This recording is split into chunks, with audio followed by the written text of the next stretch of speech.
Hello, my friends. So I just wanted to give some key dates for August.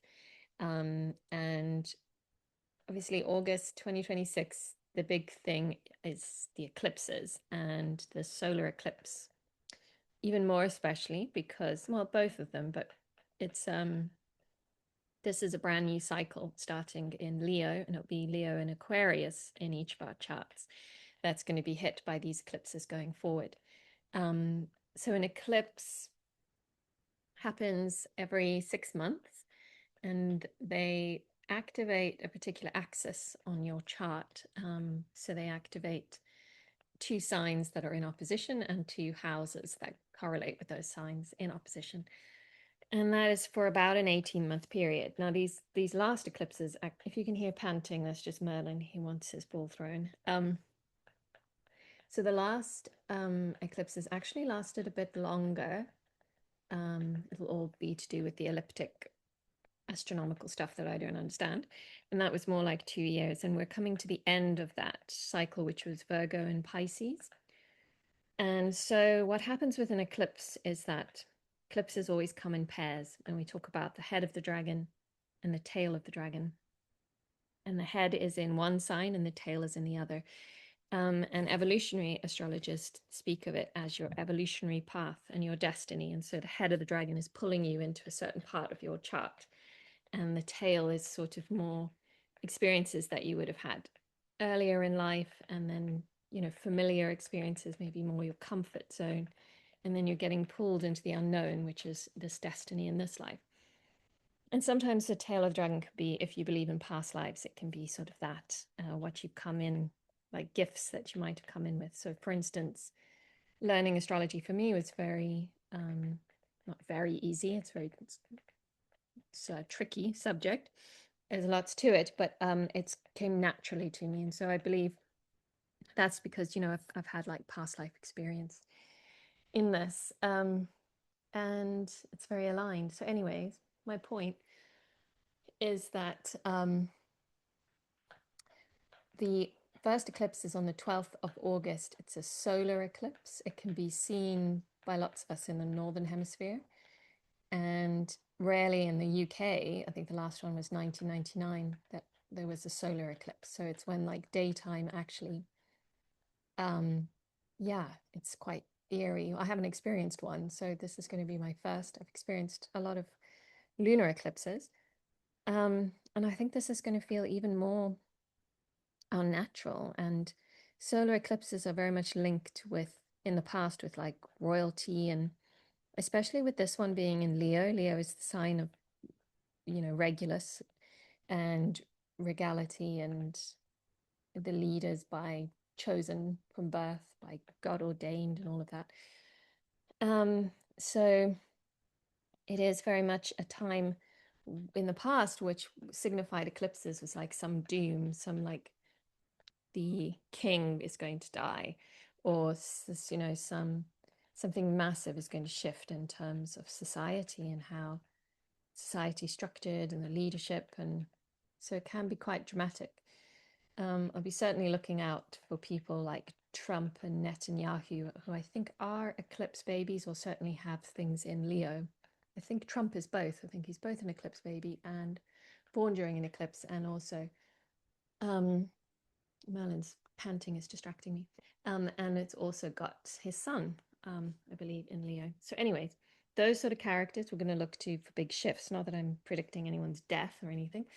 Um, but it also does tend to like hit the royal family, quite significant in the UK as well. You can look at trends of cycles and what's happening. So it's very interesting. So if you are born during an eclipse, this tends to be even more significant for you.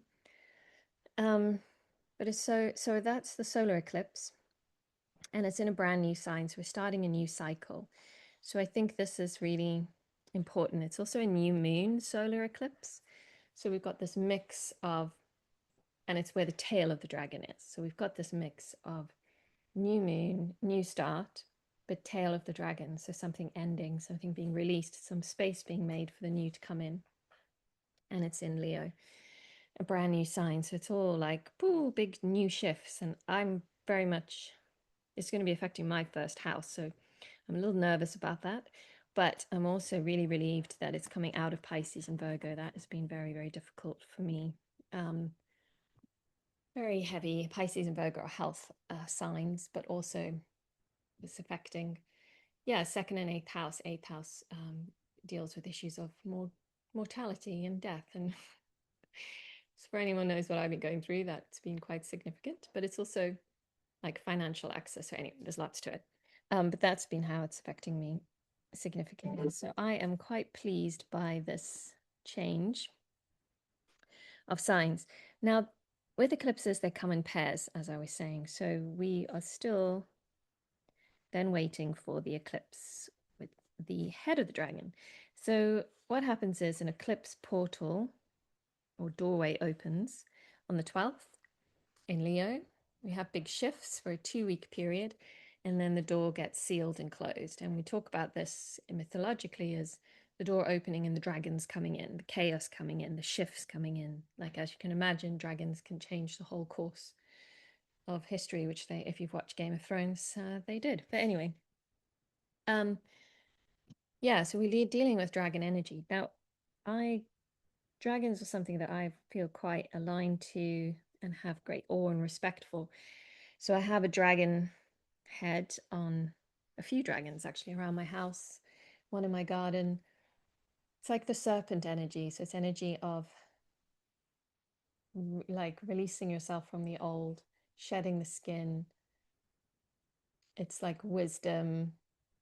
And yeah, I mean, there are obviously also other things to do with serpent energy, but those are the sort of things that I align with. I think it's having deep respect for the mythology of dragons and the wisdom and that they hold like treasure.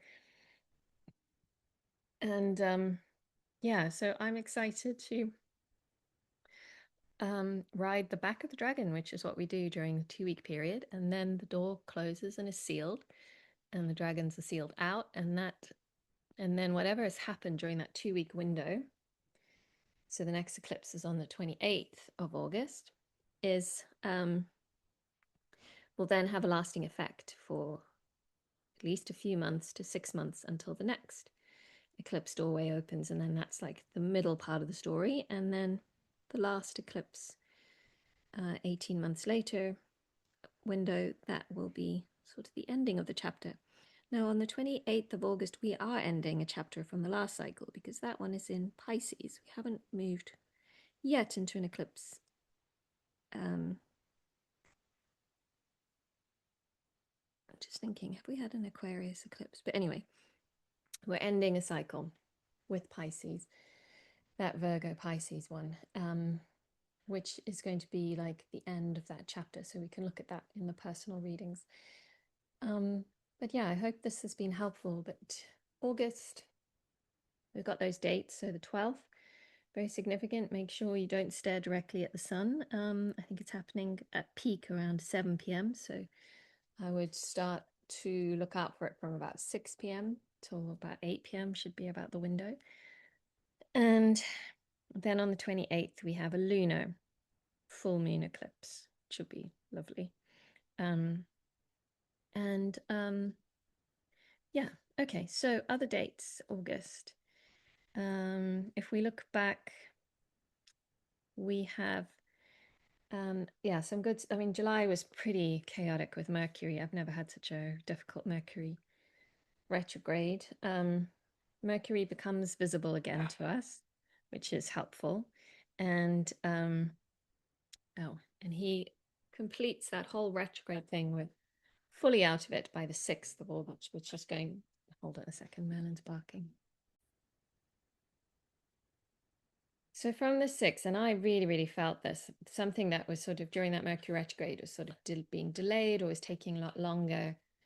Was it even going to come through, something beneficial? It actually came through on the 6th, which is when he's fully out of that whole shadow period. So he's fully out of that whole zone, even though he went direct quite a few weeks earlier. What's also significant is Venus enters Libra. This is going to feel, if it's felt really heavy and a bit hopeless for a while now, that could also be because there's been Mercury retrograde, which has been quite chaotic and difficult and causing delays and frustrations. But Venus has also been in her fall in Virgo. It's a difficult place for her. And if you have planets there, that can be causing also. And like Venus is our hope, and she kind of puts rose petals and sprays rose water wherever things may be not, if you're having a hard time, at least you've got Venus. And we sort of have not felt that. So she goes into Libra, where she is domicile, and that's her sign. So I think things just become a lot easier, relations become easier, maybe more social, maybe more getting out there, more relaxation time, or just a few more feeling of ease, and all the good things in life and the luxuries and the beautiful language or poetry or art, if you're into that, and just sort of comes back into life, and just like, can smell the roses. So I think that's really lovely as a backdrop for August, even though we've got these like ominous eclipses. Sun is trine Saturn on Friday the 7th, so that's a great time for business or for self-worth, and just being yourself, being able to make something material that maybe could have been an ideal, but it could come more easily into being. Then on Sunday the 9th, Mercury entered Leo. So if you've got placements in Leo, that can be, I mean, it's a fire sign, but it's quite fixed. But I think it's like quite a good solid energy for getting things done, for networking, for business deals, for health things. Then on the 10th of October, while I'm recording this, Venus is opposite Neptune and also trine Pluto. So we have quite a lot going on with Venus. Being a baby with Venus opposite Neptune, it can be those sort of rose-tinted glasses, seeing things always from the good side, which is not necessarily bad, but also like, because you can use it to sort of dream a different way for yourself, and through the power of imagination, it can be a wonderful time just for being appreciating art and poetry, but there are some challenges with it where it can just sort of distract you from reality, whatever that reality really is. But and then trine Pluto can be very good for money situations or wealth or meeting influential or powerful people. So I think, it's pretty good. Mars is then going to enter Cancer, and that's quite significant because Mars is going to go retrograde in Cancer. So he's going to be spending a lot of time here. That last retrograde was back in beginning of 2025, for that whole time, probably from October 2024 till about spring of 2025, a really long time. That was extremely difficult time for me. It was when my diagnosis came out. I have my son there. Cancer is also my 12th house of illness and hospitals and things. So him coming back into that area is him now going direct and forward through a place where probably just think about the themes that were coming up for you during that period of time. So probably like October 2024 to spring of 2025, thereabouts. Interesting. Mars is in fall in Cancer, so it can be things like feeling a bit more reactive, protective, and so sometimes it can be losing a bit of the oomph of Mars and a bit of the drive, but not necessarily here's going direct, so not so much. But it's just more channeling things more into parenting, if you're a parent of humans or fur babies, or the home or property or projects, gardening, things like that. Then on the 12th, Mercury is sextile Uranus.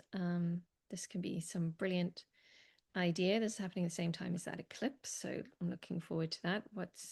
The eclipse involves Uranus, so there can be something quite sudden and shocking, whether that's kind of more on the world stage or for you personally. It can be things, since it's a solar eclipse, to do with career or how you're seen. It can be maybe big shifts in your hobbies and what you enjoy doing, holidaying and stuff like that. Anyway, I'm getting more into personal readings, so it'll be different per person. Mercury is also trine Neptune, so a brilliant idea, an imaginative idea, something that might even be communicated through dreams. And Venus is trine Uranus. So I think this eclipse is actually as ominous as solar eclipses usually are. There is quite a lot of like maybe breakthroughs or ideas or messages, important messages coming through, the use of imagination, or maybe ideas or messages from spiritual guides, if you believe in that we have these angelic guides or departed ones, giving us messages, and some quite brilliant, maybe some new partnerships or love interest or just new people coming in that can really change your life, a new chapter in your life. I think the 13th can also be quite a social day, a good day for business, and just relationships can be more smooth on that day. Venus is sextile Mercury. Then on the 15th, Saturday, Mercury is conjunct Jupiter. Mercury is conjunct Jupiter in Leo at 10 degrees. So this can be very good for business, for education. You've got educational pursuits, charitable pursuits, spiritual, publishing. Hold on one second. So I think on the 15th, this is the day before Jupiter becomes visible. He's been invisible for a little while, which can feel, again, with what I was saying about Venus being in fall, Jupiter's been invisible, Mercury's been retrograde. There's just those sort of allies that we call upon have not been there. And Jupiter's just about to go visible on the 16th, which will really change things quite dramatically. More optimism, more rush in, more opportunities. So this Mercury with Jupiter, I think it can be, just an opportunity that comes in, or a message, or something that you can take hold of and make something of. Then there might be some heavy emotional stuff on Monday the 17th, Mars square Neptune. This can sometimes be like a real blow up, of emotion. And sometimes it can be directed at the wrong things. There can be something like that isn't clear, or is being misguided or miscommunicated. But Mercury is trine Saturn, so I think that might steady the ship. And we have Venus sextile Jupiter, so we have some loving energy around as well. So if it does get a bit heavy emotionally, I think that'll be nicely balanced. Then nodes, these is the head and tail of the dragon, move into Leo and Aquarius on the 18th. And on the 19th, Mercury becomes invisible. So we lose a bit of that sort of that ability to get things done quickly, and to sort of that ease and anything to do with tech or communications or travel and things like that. We lose him for a little bit, our wise counselor. On the 21st, Venus is opposite Saturn. This can cause some issues for relationships, or just a little bit harder to have the joys and pleasures of life. Maybe more like you get hit with reality or in the doldrums, or it's like, oh, I'd love to go to the beach and sit on there, but I've got to pay the bills, or I've got to, deal with, I've got to go to the GP or something like that. On Sunday the 23rd, Sun enters Virgo. So this is a real shift. We're now starting to transit out of the summer. Don't have that solid summer fixed energy. We're now starting to get the very, very first hints of autumn and what's to come, and maybe a little bit cooler. Sometimes September can be very, very warm though. It all depends, but there's just that little bit of changeability and mutability in the air. On the 25th, Mercury enters Virgo, so that we can, again, things might be easier on the front of being able to compartmentalize and differentiate and fix and edit things and review things. On the 27th, Sun is conjunct Mercury, so Mercury goes cazimi. Could get a very wise counsel or brilliant idea around the 27th. And then on the 28th, that idea might be pulling us into the end of that eclipse window, that portal closes. Phew, that couple of weeks. So on the actual time of the eclipse, when the eclipse is actually happening in the sky, it's best not to do any rituals or anything. But during the eclipse portal, it's fine to do that while it's open and then when it's closed. Mercury is square Uranus and Sun is square Uranus. So there's quite, again, a lot of Uranian sudden shocking things might happen. Sudden shifts like, whoa, my things look completely different. Where was yesterday? And I think that is it, my friends. Thank you for listening.